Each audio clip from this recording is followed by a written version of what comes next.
Hello family, તો ઘરે આવી ગયા છે દિવિસાના મામા અને એની સાથે ખૂબ મસ્તી કરે છે અને એનો પરમભાઈ છે એને રમાડે છે. સવારમાં બેનને પાણીમાં બેસાડી દો એટલે કાંઈ ના જોઈ. સવારમાં બને છે ટિફિન, એના નાની ગુંદાનો સંભારો બનાવે છે. પછી થઈ ગયો બપોરનો ટાઈમ અને દિવિસાને નાના ને નાની જમાડે છે. જમવામાં તો બહુ નખરા હોય એના, અને જમી અને નાના નાની સાથે મસ્તી કરે છે.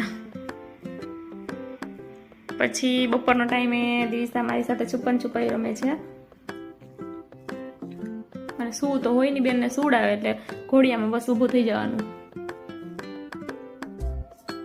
અને મસ્તી જ કરવી હોય ને રમવું હોય. જો રમાડો એટલે કાંઈ ના જોઈ.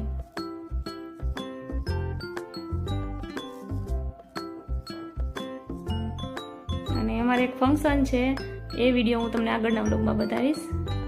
ખૂબ જો બધા રમાડવા વાળા ઝાઝા હોય એટલે દિવિસાને કાંઈ ના જોઈ, બધા સાથે રમે છે.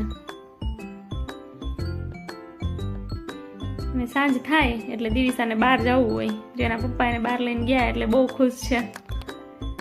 પછી આટલી બધી આખો દિવસ ખૂબ મસ્તી કરે એટલે થાકીને બેન શાંતિથી બેઠા છે અને ટીવી જોવે છે. તો કેવો લાગ્યો આજનો વ્લોગ તે કમેન્ટ કરીને જરૂરથી કહેજો.